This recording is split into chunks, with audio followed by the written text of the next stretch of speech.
Good morning and welcome back to At Home with Rhonda. Today I am doing some cleaning out in my garden and thought I would jump on real quick and kind of let you know what I'm doing today. Tomato season is what you've been hearing me talk about. So that is still going on, even though my tomatoes, you can tell that they're starting to dwindle. The plants are starting to die. And my tomatoes, one of the things that you can tell when the tomatoes are about done, the tomato plants, pretty much they're saying, okay, I've produced enough, now I'm kind of donezo. Is you'll notice that the tomatoes will start ripening up and they're not as large as what they used to be. So little bit by little bit, I am pulling up my tomato plants and I am composting them. So I want to talk a little bit about composting today. If you're not doing that, it is so easy. It is so rewarding. And what you're doing is you're actually preparing supplies and materials that you'll need for next season, for the next growing season. And all you need, let me show you what I have. Actually, when we bought our house, this was already here. I would suggest if you purchase a composter that you would get one that you can actually rotate. It has a handle on it so that you can kind of churn it and turn it upside down. This one does not, but it does wonderful. In years past, I've gotten like 14 5-gallon buckets of dirt, of soil, of good, rich soil out of this one container. Let me show you.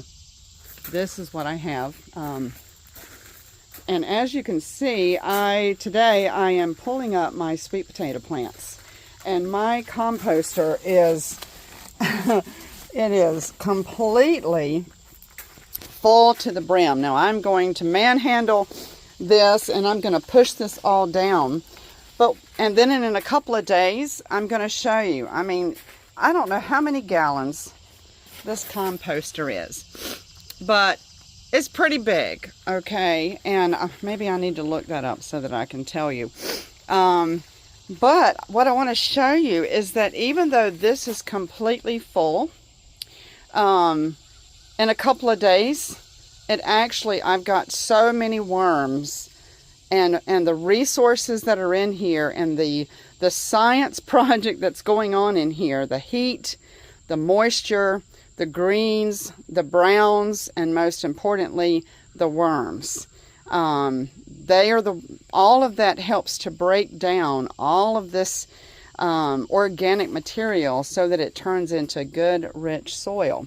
So I want you to see, now today is Monday, and I'm going to come back in a couple of days and show you how much that compost will actually reduce down. It's pretty cool. So, I can't like take all of the things down right now, but usually about every other day, there's space enough that I can pull up some more green, some more brown, whatever's dying away, and I can stuff it down in there. Composting is not hard. It's not. Instead of putting all of that organic material down your, what is it called? Your disposal in the kitchen, I have a little bowl that I have, and I have like a little cover that goes over it, and I can show you that in just a bit. But every day I'm bringing compost out to my compost bin, and it's just things like your eggshells, anything that is a vegetable or fruit that has not had any sugar added to it. The main thing with composting is you cannot put any kind of sugar. You can't put any protein or oils. So no meats, no oils. It has to be all like fruits and vegetables, greens, like if you have, leaves or branches that you've cut down, any pruning, anything that's like organic like that. And so every day, with having a garden, and when I'm shelling my peas, the shells go into the compost bin. Anything from my tomatoes, if I cut out any bad spots, it goes into my compost bin. And all of that, and I think I left out when I was telling you, what actually makes a compost work is the moisture, your greens, which would be like, pruning branches and stuff like that. Any kind of browns. So if you've got any dead leaves, dead branches, anything that's, you know, that's dead, organic, and brown, you can put that in there. You need to have your fruits, your vegetables, and then you've got to have heat. So the kind of bin that you have, usually they are like a dark color, and it needs to be in an area where you know that the internal temperature of that compost bin is going to get. I'm not sure what it needs to be. I'm in the South, so I don't have to worry about that. I don't have to put a temp in there. You know, when it's 93 degrees outside, my compost bin is definitely going to get hot enough. And actually, I don't believe, I have to look it up, I don't believe that it is the actual heat that heats it up. It's all of those things working together. So, and also, as I said, the worms. About once a month, I will go to Academy Sports or Walmart, and I will pick up a little container of live bloodworms. And I'll put 1 or 2 little containers of that. Now, right now, I know there is a ton of worms, so I haven't been actually putting more worms in there. But in the beginning, like in January, whenever I'm kind of getting things going around here, I'll check to see what my compost looks like, and then I'll start putting the worms, and I'll start putting things in there.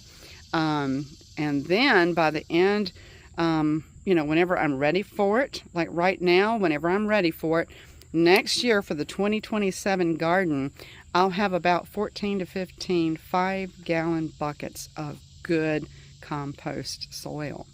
So I encourage you to do some research on composting. It's not hard. It's just a matter of having a bowl on your counter. So instead of throwing all of your organic food in the disposal, you would put it like your coffee grounds. Anytime you make coffee, put those coffee grounds in there. Very good for your soil. I'm trying to think what else. I mean, just like I said, you wouldn't put chicken bones or chicken or anything like that. It has to be fruits, vegetables, eggshells. You wouldn't put the egg, okay? You would put only eggshells. That's very good. That adds calcium to the soil. So all of that, you just, you know, every day, you just fill up your bowl. And then at the end of the day, you come out and I scrape all of my kitchen scraps into my compost bin. So, and this, you know, like I said, today I am kind of going through my garden, and I've got some tomato plants, my sweet potatoes, they're ready to be harvested. So I'll do another video that shows that. I'm so hoping that I got some sweet potatoes this year. My white potato tower did not do very well. I got like 1 little bucket full from each tower. So I'm hoping, we'll see. It was a new project, and so we'll see. I might have to go back and re-look at that and see how, you know, what I need to change for next year. I don't think it got enough moisture this year. So, but anyway, I hope you're having a good Monday today. And I will check back with you in a couple of days, because I want you to see how full, you know, as I just showed you, how full my compost bin is. And in just 48 hours, how much that begins to reduce down. It's really cool to watch. It's fascinating to me to see the science behind gardening. So encourage you to do that. And, you know, instead of going out to, you know, to Lowe's or Walmart or to any of these garden centers and having to pay so much money for good compost soil to add with your dirt, make it yourself. Be resourceful, and just watch how God's work. It's just fascinating. I love it. Every year I get giddy when I can, you know, pull out just buckets and buckets of good rich soil for my fruits and vegetables. So you have a good one, and I will catch you in just a little bit. Have a good one. Be blessed. Bye. So, as I was saying earlier about composting, I am in the kitchen now, and I just kind of wanted to let you know, this is my compost bowl right here. And I think I got this, it was a set of 3 from Walmart. They're plastic, very good, durable plastic. I've had these for probably 7 or 8 years, and it's been a great, of course there's a small one, a medium, and a large bowl. So I usually use these for gardening purposes. But this is my compost bowl. This is what I fill up every day, so that when the bowl is full, you know, I take it out to the composting bin. But, so I'm still working with my tomatoes. So as you can see, sorry about that. So as you can see, I still have quite a few tomatoes. And this is just from like the last couple of days. So anyway, as I'm working through and trying to ripen up my tomatoes, I go through them, and whatever bad spots that I find, like this, okay, alrighty, and this one actually probably could ripen a little bit more, but I'm going to sacrifice it. I've got over probably 1,100 tomatoes this year.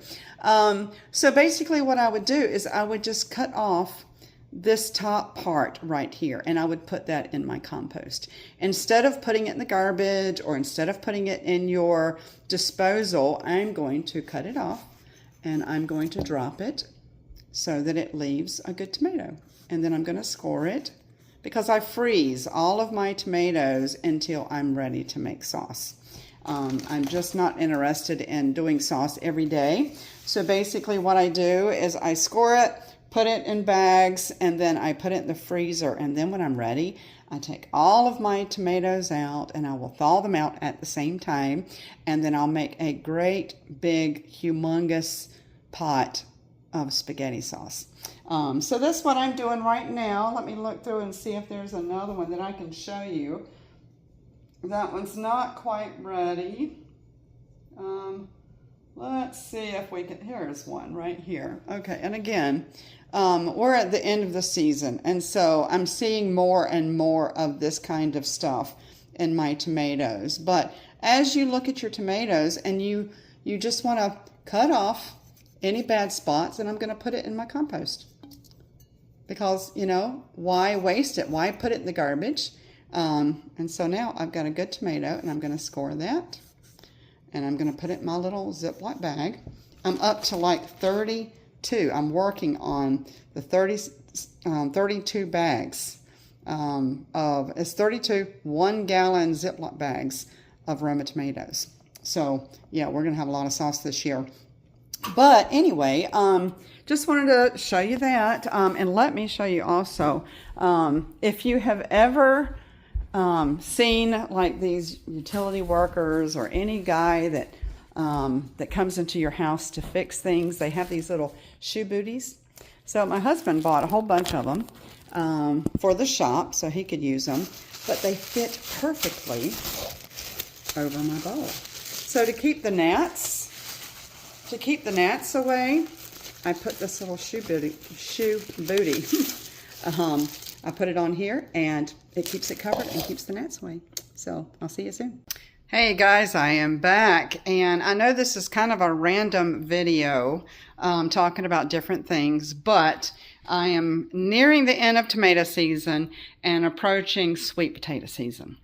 Last year, if you have watched my videos from, I think it was around March the 30th, when I was just getting my garden planted, I decided to do something a little different with my sweet potatoes and also my Yukon Gold potatoes. And I did what they call a potato tower. Well, my white potatoes or Yukon Gold potatoes, I did get some potatoes, but nothing to write home about. I got about maybe 10 or 11 pint-sized jars altogether. So I was a little disappointed, but now I have taken down my sweet potato tower, which was shaped and the size was a little different. And so I'm wondering if maybe that is why I had some issues with the Yukon Gold potatoes. But look at one tower's harvest right now. Take a look at this. Here we go.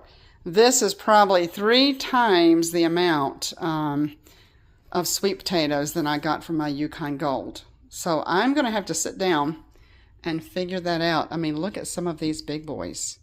These are Beauregard. Yes, I got a few little wormholes, and I'm going to have to cut around, but gosh, look at that big boy.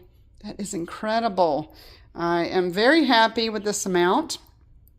and I have one more tower. So it's a science. So every year it's trial and error. And I think that maybe what the difference is with the fencing that I had available to make my potato towers, I ended up making the Yukon Gold ones about 4 to 5 feet tall. I want to say about probably 4 feet tall. And I had about 6 or 7 layers, okay? I'm thinking that that was too tall. That was too many layers, too much weight. I think that they didn't get enough moisture, enough water. But now these sweet potatoes were only about 3 layers, and it was only about 2.5 feet tall, okay? So the weight wasn't as bad. There wasn't a lot of pressure.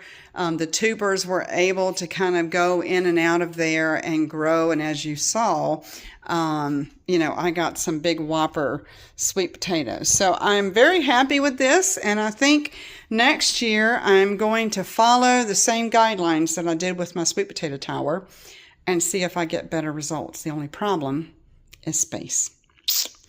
So I'm going to have to kind of relook at some things and see what I'm going to do. But that's the challenge every year. You want to get better. You want to have more quantity, bigger quantities of your produce. And so this is a game changer. So now I can kind of compare the way I did my Yukon Gold potato tower and how I did my sweet potato tower. And I can learn from that. So also, let me show you something. I got several little potatoes like this. And even though the foliage on my sweet potatoes, you can see kind of in the cracks, I've got several small ones. So what I figure is that maybe I could wait another week or another 2 weeks and let those little tubers develop. So that's what I'm going to do. I have one more sweet potato tower. I'm going to wait maybe another 2 weeks, unless the foliage just completely dies. And I think I was a little impatient. The foliage on this tower that I harvested today, it was starting to go by the wayside. You could tell it was starting to die off, but there was still a lot of green on there. So that was my bad. I should have waited, but curiosity, I've been dying. I planted these towers, all of them, March the 30th. So, I've been thinking, my goodness, these sweet potatoes should be done by now.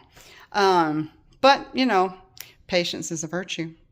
So I need to learn from that. So I'm going to wait maybe a couple of weeks and then harvest the next one and see how many sweet potatoes I get from that. And of course, I will post it and let you know. But you guys have a good day and happy planting, happy gardening. Be blessed, and we will talk to you soon. Bye.